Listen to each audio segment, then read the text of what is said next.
우리 만나요구리 오에 만나야래 예 요새 우리 만나지마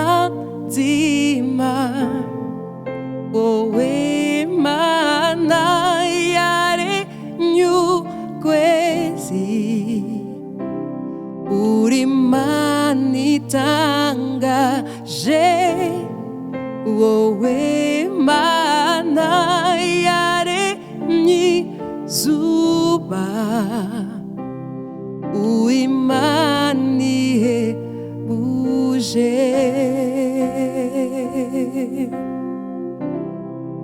오에 만나야래 니 요새 우리 만나요구리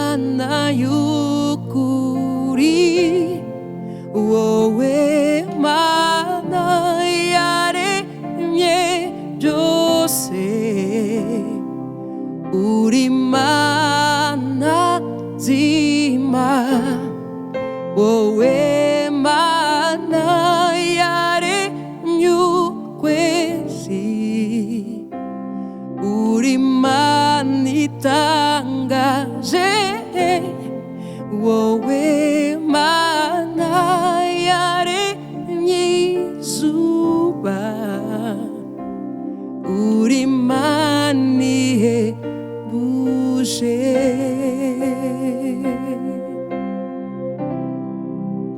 왜 와래 이시 네 주로 우리 만남으로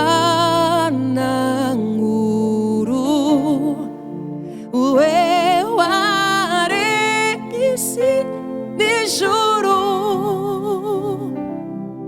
우리만이 당가제 자호랑 위세라 자호랑 위세라 왜 와래 이시 네 주로 우리 만남으로 왜 와래 이시 네 주로 우리만이 한바에 자호랑 위세라 자호랑 위세라 오에 왕구 제나 구시 자꾸라 티라바타 구시 와마요부 징고 보라호 난 옌다 퀴 하예웨세 오웨 왕무세 나 구시 자퀴링기리 때가 우리 지라 이간나 이슈로 오웨 예수 안나 위마나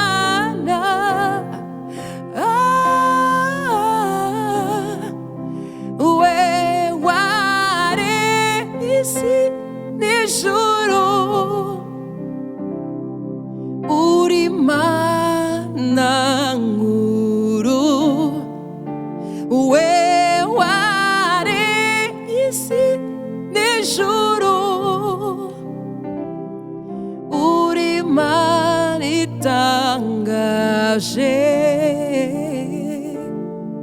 자호랑 위세라 자호랑 위세라 왜 와래 이시 네 주로 우리 만나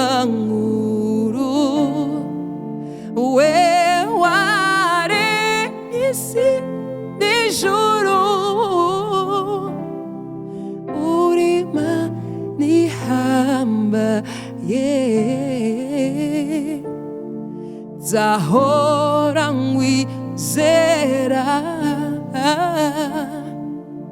nzahora nkwizera.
Mpora nibaza icyatumye unkunda, ntangazwa n'ineza n'ubuntu ungirira. Ikiganza cyawe gihora kuri njye, abamarayika bahora bankikije. Izina ryanjye ryanditse ku mutima wawe, ndi umwana mu rugo kwa data. Yeah, yeah. Mpora nibaza icyatumye unkunda, ntangazwa n'ineza n'ubuntu ungirira. Ikiganza cyawe gihora kuri njye, abamarayika bahora bankikije.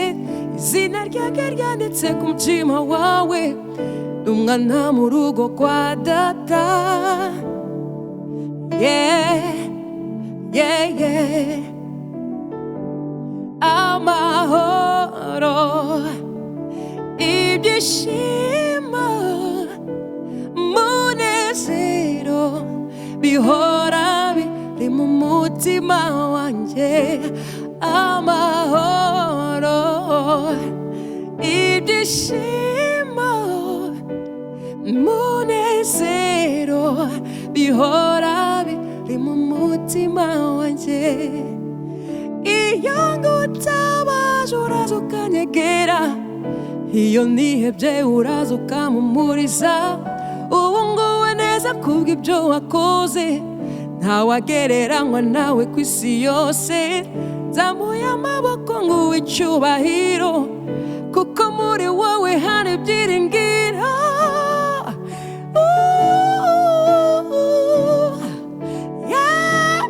Amahoro, ibyishimo, munezero, bihora biri mu mutima wanjye. Amahoro, ibyishimo, munezero, bihora biri mu mutima wanjye.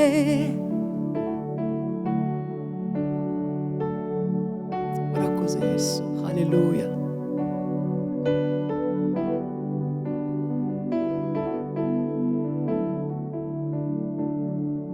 Kuba muri wowe nibwo buzima buhoraho, kuko nshobozwa byose nawe umpa imbaraga.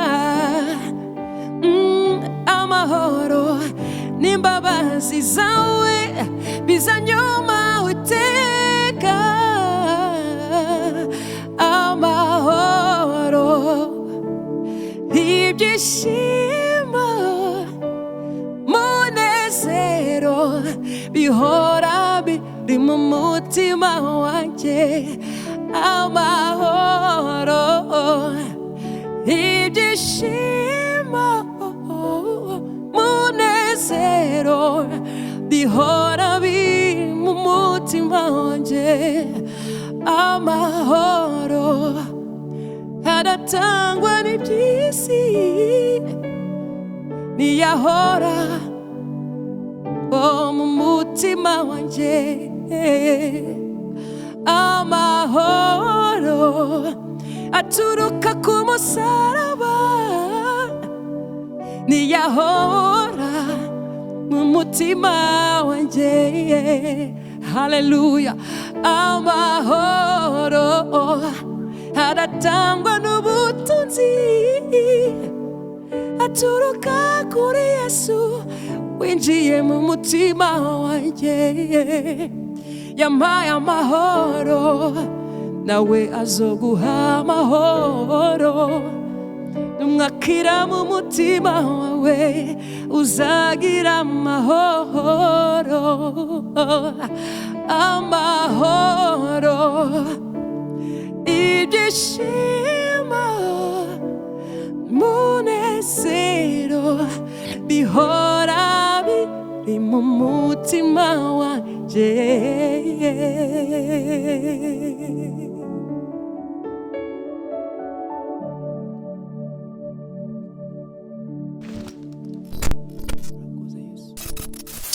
Ndaramukije abariko baradukurikirana bose, ndabaha ikaze, ndababwira nti shalom shalom shalom. Nkuko mubibona turi kumwe na Gaby Kamanzi, niwe mutumire wacu uno munsi, aje guturimbira indirimbo zibiri. Ako manze ndamuhe ikaze. Kaze cyane Gaby kuri runo rubuga rwacu. Murakoze cyane. Numva ndyohewe kubakira. Wamaze kuba n'inshuti y'abarundi, wamaze kuba inshuti yacu, uza kenshi cyane. Hari indirimbo zibiri uturirimbiye, numva ari indirimbo twakuze tubona twumva, ariko tutazi ico zivuze kuri Gaby, tutazi uko zaje. Hari indirimbo watanguriye ko yitwa Wowe Muremyi. Ni indirimbo yaje gute kuri Gaby? Hari habaye iki? Ndaza kuvuga amajambo amwe nagiye ndafata kugira umfashe no kuyasigura. Kuri Wowe Muremyi hari habaye iki? Yanditswe habaye iki? Okay, murakoze kumbaza iki kibazo. Burya indirimbo yaje, natangiye gukora umurimo w'Imana muri eglise aho nsengera Kigali, muri Restoration Church, hari muri 9 n'umunani 9 n'icyenda gutyo. Hanyuma 9 n'icyenda tujya mu masengesho. Umwaka wagombaga kurangira kugira ngo twinjire mu mwaka wa 2000. Wari umwaka udasanzwe. Tujya mu masengesho rero, groupe ya Louange Adoration ku rusengero. Tujya mu mujyi uri hafi ya Kongo, y'Igoma. Uwo mujyi witwa Gisenyi, cyangwa se ubu basigaye bahita Rubavu niba ntibeshye. Abanyarwanda bambare niba ntibeshye, ariko numva ari uko ni Rubavu. Tujya ku Gisenyi, nibuka ko twakoze amasengesho y'imisi 2 cyangwa imisi 3, sinibuka neza. Murabona hakige kinini. Turagenda tukora ayo masengesho, hanyuma tuyarangije baravuga ngo reka tujye ku mazi, tujye gutembera ku mazi. Tujya kuri restaurant yitwaga cyo gihe Tam Tam, sinzi ko igihari, simbizi. Abatuye Gisenyi ubwo baradufasha. Tugera kuri ayo mazi. Yewe bwari ubwa mbere mbona amazi menshi, bwari ubwa mbere mbona lac. Murabizi ko ku Gisenyi n'Igoma ziregeranye kandi zisangiye lac Kivu. Nuko tujya kuri lac Kivu, ku Kivu. Tugerayo kandi iyo restaurant nayo iri ku mazi. Tuhageze turicara, yewe numva presence y'Imana. Numva ubwiza bw'Imana buranyuzuye. Donc narebaga amazi nkahita numva presence y'Imana. Noneho Imana itangira nyine kumvugisha, irambwira iti amazi ubona ni nge wayaremye, ni nge waremye aya mazi kandi ntajya arenga, aguma ahantu hamwe. Ni nge wayaremye, ni nge waremye ibyo byiza uri kubona. Sinzi, numvaga kabisa hari ubwiza bw'Imana, numvaga kabisa ari umwuka w'Imana aho hantu. Yibuka ko nagiye imbere y'amazi ntangura ndayaraba. Nayarebaga à travers y'idirisha. Nahagaze ahantu hari idirisha ndayaraba, numva indirimbo iraje. Ariko initialement cyangwa se natangiye nayanditse, naririmbaga ngo wowe Imana yaremye inyanja, uri Imana nkuru, uri Imana ikomeye.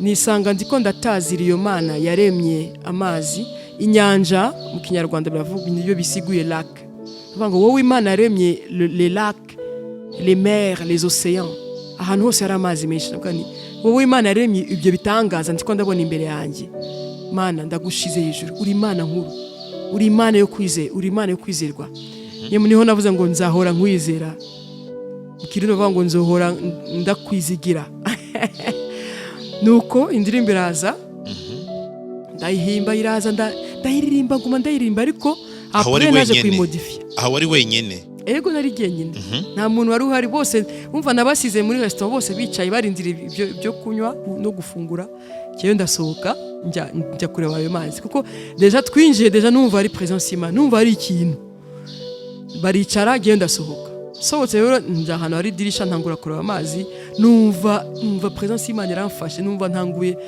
gutazira iyo Mana muri iyo ndirimbo ariko nyuma twaje kwimodifia urumva muri uko kuvuga ngo wowe Imana yaremye inyanja niho haciye havamo wowe Imana yaremye izuba wowe Imana yaremye ukwezi wowe Imana yaremye byose donc natanguye guhimbaza iyo Mana yaremye ikintu cyose donc le Dieu créateur Imana y'ukuri yaremye byose kandi itegeka isi nisanga ndiko ndayiririmbira nuko indirimbo yaje ariko akantu gato wenda nakongeraho nuko umunsi navuye ko hariho bamwe basigaye ku Gisenyi jewe ndataha nsubiye Kigali ndi mu nzira rero ndavuganye ariko mbe hari akarimbo naririmbye nahimbye kagiye ndiyumvira nsanga kapote kagiye numva ndababaye ndasenga Imana avuga Mana niba uzi ko iyo ndirimbo wampaye izohezagira abantu uzoyigarure naratashe ndarindira lundi biranga mardi biranga une semaine nyuma y'isemaine imwe indirimbo yacigaruka numva ndaryohewe numva ndishimye ndavuga indirimbo twizohezagira abantu kandi koko narabibonye abantu benshi barahezagiye biciye muri iyo ndirimbo Yesu akomeza ahabwa icyubahiro ariko hari yandi makuru ko indirimbo warayanditse mu nyuma ntiwayiheza hanyuma uzana uwundi muntu nayo turashaka kuyamenya neza okay nanditse couplet na refrain noneho mu kwireba naguma ndayirima yo umunsi nzoja muri studio ndayikora nabanje kujya muri studio imwe none ndiko ndayireba mbona habuzeho ikindi kintu hama Imana ikoresha umukozi w'Imana Aime w'Imana naramuhamagaye ni inshuti yanjye naramuhamagaye aramfasha twandika couplet ya kabiri niwe wayanditse hama Imana ndayirimba muri studio ariko justement nico gihe indirimbo ntiyarangiye ahubwo aho nayikoraga aho ngaho hari muri 2001 cyangwa 2003 gutyo ndayireka hama muri 2009 niho nagiye sasa muri studio yindi hama ndayikora nyikora neza nayo maparole yose Aime yampaye ndanamuhamagara ngo azavuzemo amfashe kugira icyo avuzamo yavugijemo piano Imana imumugisha ndamwubaha cyane hari amajambo amwamwe ari muri iyo ndirimbo aho ugira ngo wowe muremyi w'isi n'ijuru uri Imana itangaje nzohora ndakwizera umengo hari ahantu wari kuraca utagira control y'ibintu uri kuracamo nivyo canke no tuka icyo gihe umva hari muri icyo gihe ako kanya kandi tuba tuvuye mu masengesho uko indirimbo yaje nuko nayanditse ni Imana izi impamvu yabimpaye peut-être muri futur cyangwa mu buzima bwanje Imana abonaga ko nshobora kuzashikaho numva ibi bintu ko bigoye none nibaza ko Imana yari bizi ko hari ko umukristo wese anyura mu bintu bikomeye bikamuchallenginga bikachallenginga kwizera kwiwe Imana yari ibizi n'uyu munsi sinovuga ko ubuzima buhora ari bwiza umukristo ahura n'ibintu bimuchallenginga mu kwizera kwiwe ibintu bize bikagukubita ukavuga uti none ukiyumvira uti none donc hariho ibintu biza bituma umuntu ashobora kureka agakiza cyane cyane nk'ibibazo kuko Satani aratwanga ahora araba ingera ashaka kudukura mu gakiza nkuko yabingeje kuri Yobu ariko murabona ko Yobu yakomeje kwizera Imana ndashima Yesu ko buri gihe Yesu aguha inkomezi zo kubandanya umwizigira. Tugaruke no ku ndirimbo Amahoro.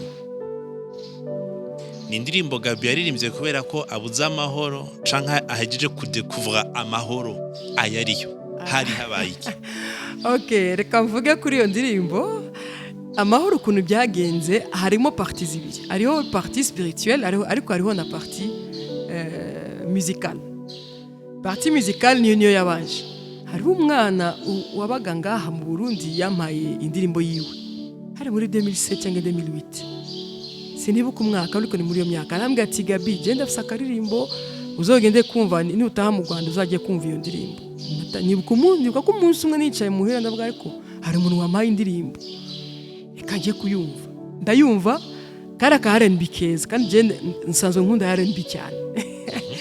Numva ni 50 melody nziza, ndavuga ni wow, numva nanjye mbaye inspiré, nanjye ntangura from a partir iyo R&B, nanjye ntangira nisanga ndiko ndahimba ivy'iwanje, me indi ndirimbo ya R&B nayo iraza. Mora nibaza icyatumye unkunda, kugira ngo ayo majambo aze nariyumviriye. Donc melody yabanje ndiko niyumvira be niki nshobora kuvuga muri iyi ndirimbo. Ntangura kwiyumvira Imana, niyumvira uburyo Imana idukunda, uburyo Imana itwitaho, uburyo Imana itugirira neza nk'abana b'abantu, kandi turi babi, kandi duhora turakaza Imana. Kuko ni kenshi cyane twisanga twashavura Imana, ni kenshi cyane, ni kenshi twivumbura nk'uko bavuga mu Kinyarwanda, turivumbura cyane imbere y'Imana, ariko Imana igakomeza ikadukunda. Icyo ni icya mbere. Icya kabiri, reka mvuge ku mahoro. Amahoro nayo nibuka giye umunsi nakire Yesu nk'umwami n'umukiza mutima wanjye, nagize amahoro. Amahoro gute? Umunsi namwakire Yesu numvise nk'aho ari umutwaro uremereye cyane wari ku bitugu byanjye, numva ni nk'aho ari ikintu kiguye. Hanyuma nahise ngira amahoro, nkumva sinzi, nkumva ndaryohewe tukunda. Aho niho namenye neza ko hari ikintu cyabaye mu buzima bwanjye kidasanzwe. Rero ayo mahoro niyo nzahora ndirimba ubuzima bwanjye bwose. Ndongera gushimira Aime w'Imana nanone, uko twari muri studio nanone kuri iyo ndirimbo, nuko we urazi biratwengeje, we ntajya byibuka, ariko niyo refrain nayirimbye ukundi turi muri studio na Aime ahari. Ndavuga Aime, none hano nabigera gute? Ambwira ati no uririmba gutya, amahoro ibyishimo. Niwe wamfasha aho ngaho kugira ngo nyirimbuko. Imana imuhe umugisha cyane cyane gose. Ku bwa Gaby, amahoro ni iki? Amahoro ni kumva mu mutima wawe nta kibazo ufite, ni ukumva mu mutima wawe utuje, utekanye, nk'uko bavuga mu Kirundi. Ukumva mu mutima wawe uratuje, nubwo ushobora kuba uri mu bintu bidasanzwe, ibintu bigukubita cyangwa ibibazo. Murabizi habaho ibibazo byinshi cyane ku isi, sinabirangiriza ahangana, ni byinshi cyane. Ariko naho uri mu kibazo gikomeye, ukumva mu mutima wawe ni awi, it's okay. Rero hari ikintu nkunda kubwira abantu badafite Kristo mu mitima yabo, bakunda guhagarika umutima, bakunda kugira ikintu cy'ubwoba, akibaza none ko banyirukanye ku kazi nzobaho gute? Akabura n'uwo yabibwira, kuko uwo yabibwira ni umuntu umeze nkawe, ni umuntu ufite umubiri n'amaraso, kandi akenshi usanga ari umuntu wirukiye ko, usanga akenshi adafite solution yawe. Ariko twebwe ibanga ryacu nuko dufite uwo dushobora kubwira ibyacu, akabyumva kandi akadufasha. Kandi un être qui veut qu'on revienne vers lui chaque fois, qui est heureux de nous recevoir, qui est heureux d'écouter nos prières. Donc umuntu ahora ari ready kutwumviriza no kugira icyo akora mu buzima bwacu. Donc twebwe nk'abakristo dufite ahantu twegamiye, kandi turafite n'ijambo ry'Imana ritubwira ngo byose byarangiye ku musaraba. Donc naho waburi naho wabura akazi, naho wagira ikibazo cyo kurwara, mu byo unyuramo byose bivuga ko ijambo ry'Imana rikubwira ngo byose Yesu yarabirangije ku musaraba. Ibyo biduha amahoro. Dufite ijambo ry'Imana kandi dufite na Kristo ahora ari ready kutwumva no kutwakira. Icyo ni ikintu kidasanzwe nk'abakristo dufite. Kandi iyo tugiye gusenga dukuraho izindi mbaraga zo guhangana, pour faire face aux obstacles z'ubuzima cyangwa se aux problèmes ziba ku isi. Rero ni ikintu kidasanzwe. Jewe navuga ko mu yandi majambo amahoro ni Kristo. Hari aho wanditse ngo iyo ngutabaje uraza ukanyegera. Hoba hariho igihe bimaze gushika agashika muri ivyo bihe indirimbo akaba ari yisubira kumusubizamo intege? Ego navuga ko iyo ndirimbo byambayeho kenshi, mfite amatemonyage menshi. Igihe kimwe nari ndi muri université, icyo gihe narigaga ariko nagize ikibazo ku ishuri, banyandikiye yuko ntegereza gutsindwa, donc redoubler de classe. Numva ndababaye, numva ebana nashize kabisa. Ndasenga, narasenze ntabaza Kristo, ndamutabaza ampa amahoro. Hama uwo munsi nagomba kujya muri repetition ahantu, njya muri iyo repetition barambwira ngo ni indirimbo. Nisanga ndiko ndarimba indirimbo, ntabwo ari sinarimbye amahoro, naririmbye yindi. Ariko urumva ko nari maze gutabaza Yesu, ndavuga Mana mfasha, Yesu mfasha. Hanyuma ndagenda muri repetition, barambwira ngo ndirimbe indirimbo.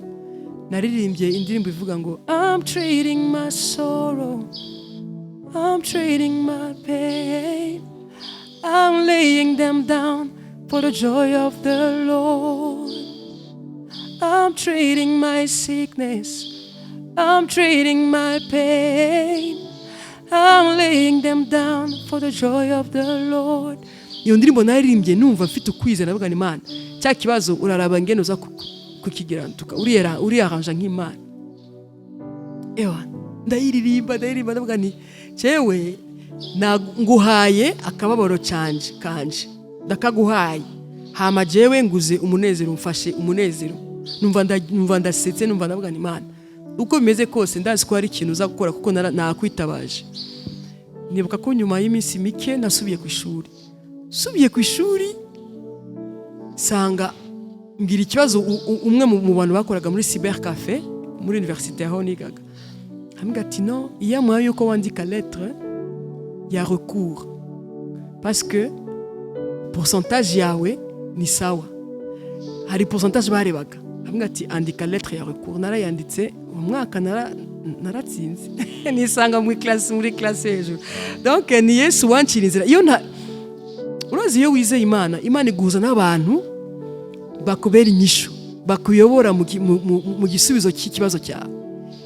Umva sinavuga ko icyo gihe ari igihe utari ubizi, ariko byari gushoboka.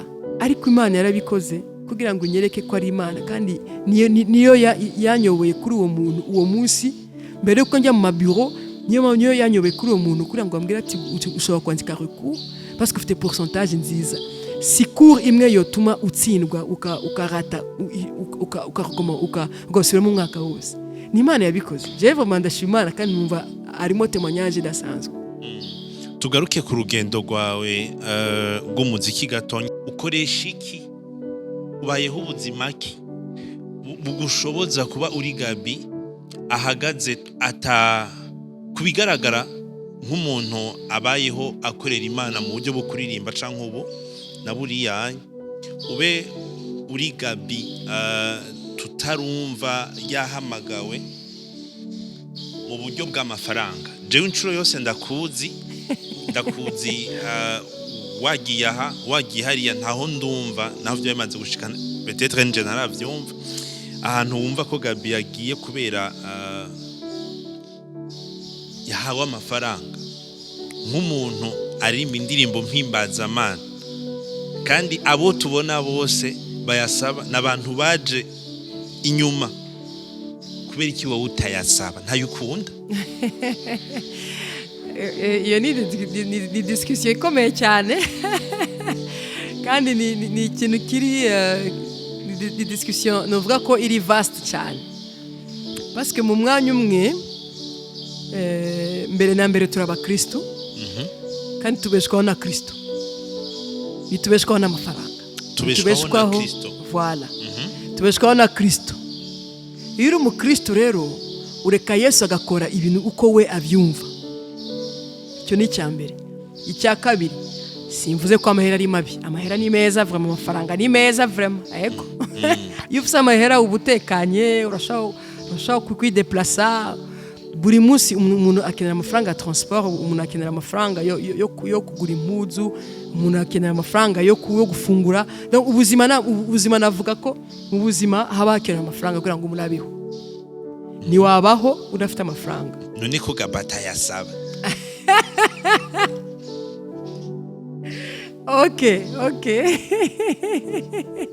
nkuko reka nongere subira inyuma impamvu ze ko amafaranga atari donc nayo atari ikintu kibi nuko hariho abantu bishizemo ko ubwo ndi umukizwa sinshaka kuba umukire par exemple oya nta nahamwe byanze muri biya yuko kuba umukire atari y'abakristo kugira amafaranga atari y'abakristo no ahubwo abakristo nibo bakwiye kubaho neza me ayo mahera uyaronka gute eske uyaronka mu buryo bwiza eske ayo mahera ayo mafaranga uyabona mu nzira Yesu yaguhaye cyangwa niwe wicira inzira eske ureka Yesu akicira inzira kugira ngo akwereke aho ukura amafaranga cyangwa se ni wowe witegeka ni wowe wishakira inzira kugira ngo urebe comment ushobora kwasocia umuhamagaro n'amafaranga eske uwo muhamagaro wo kuririmba uri sûr yuko wumvira Yesu ibyo akubwira kugira ngo uronke amahera eske uri sûr yuko ugendera ku bushake bwa Yesu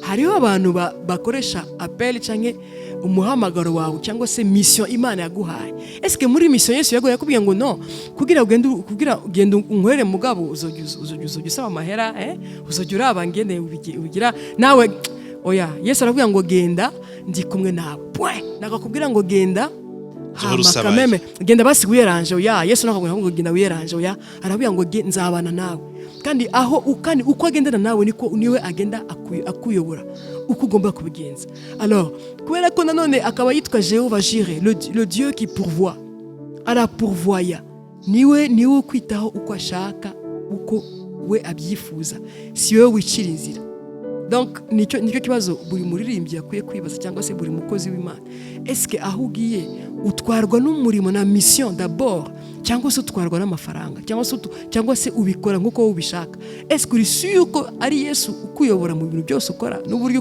ukorera Imana icyo ni ikibazo rero wavuze ku kintu kitwa amafaranga uyu munsi nibaza ko ni obstacle ku bantu benshi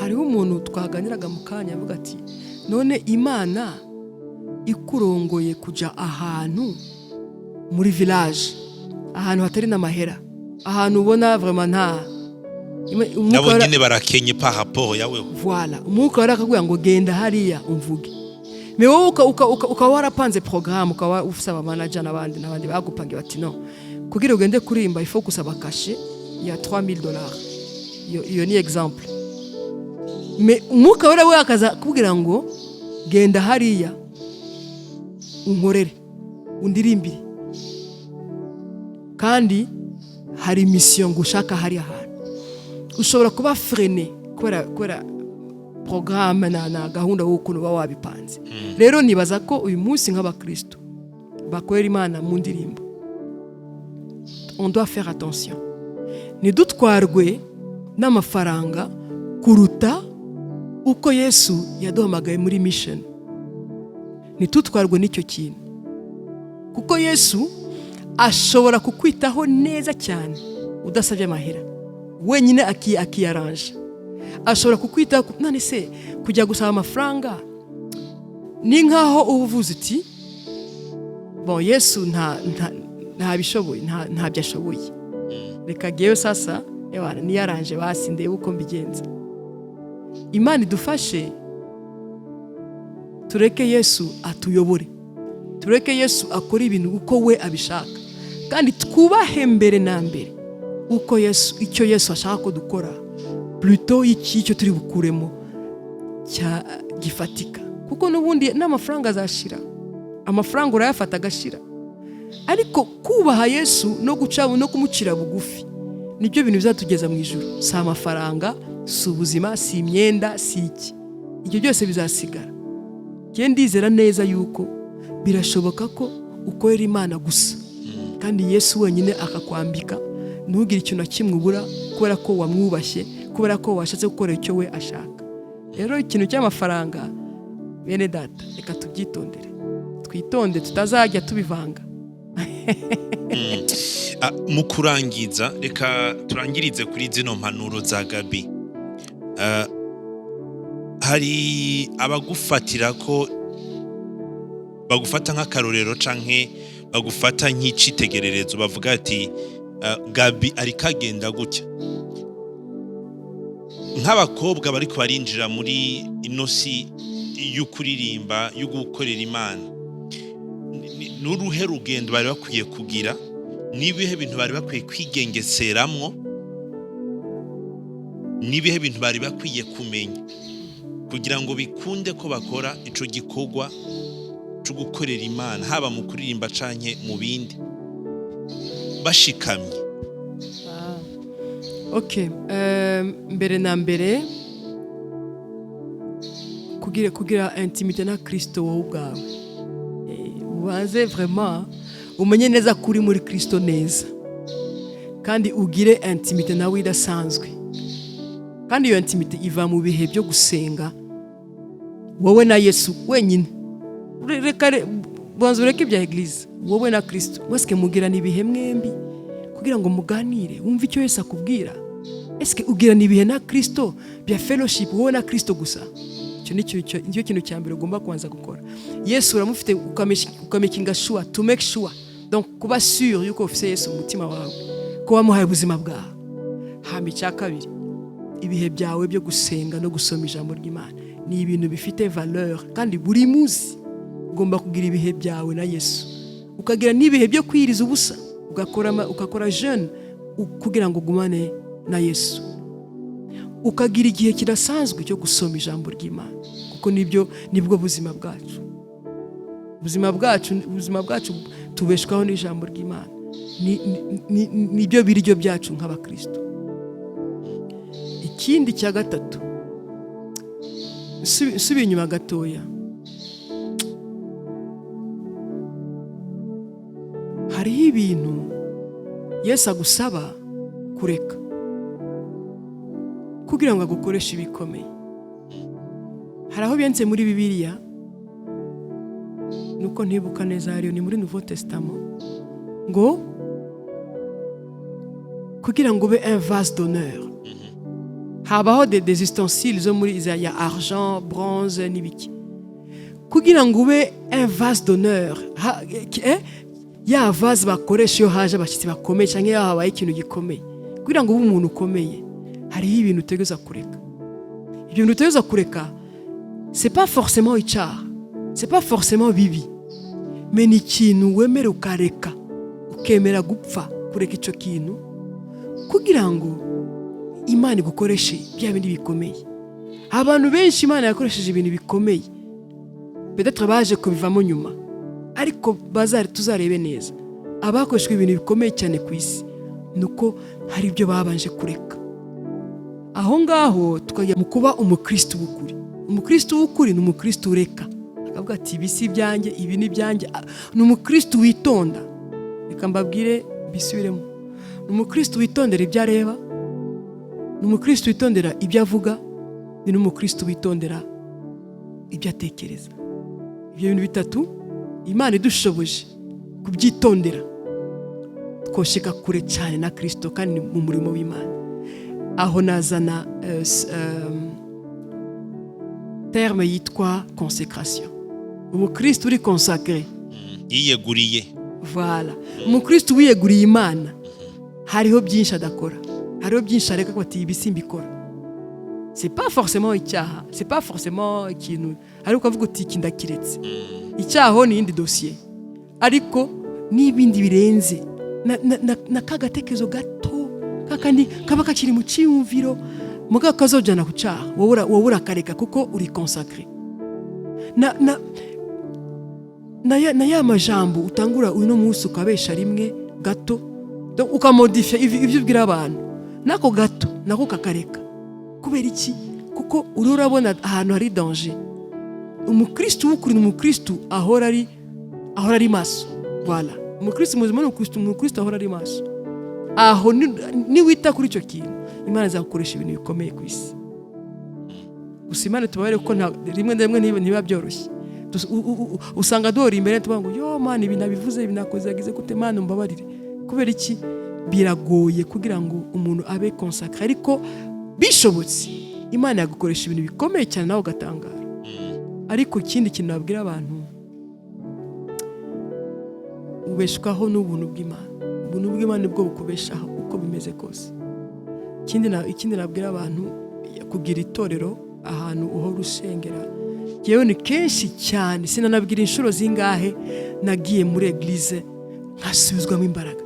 Haba mu ijambo ry'Imana, haba no kuri podium s'il vous plaît nagiye kuririmba. Nkagari hari n'igihe nabaga mfite ikibazo gikomeye nkagari inyuma cyangwa nkajya kuri manumva ewana Mana mfite ikibazo kindemereye cyane ndaremerewe. Ariko mu gihe nicaye mu nzu y'Imana nkavayo numva ntacyo bikora Imana yamvugishije mu ijambo ryano cyangwa Imana yamvugishije yanshubije imbaraga mu gihe twari ko tukora adoration.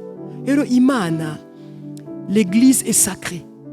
L'église est sacrée et Jésus reste à la tête de l'église. Rero wowe nk'umuririmbyi udakunda église utaba mu ishengero ry'Imana ufite ikibazo. Haraho uzagera bikakunanira gukomeza.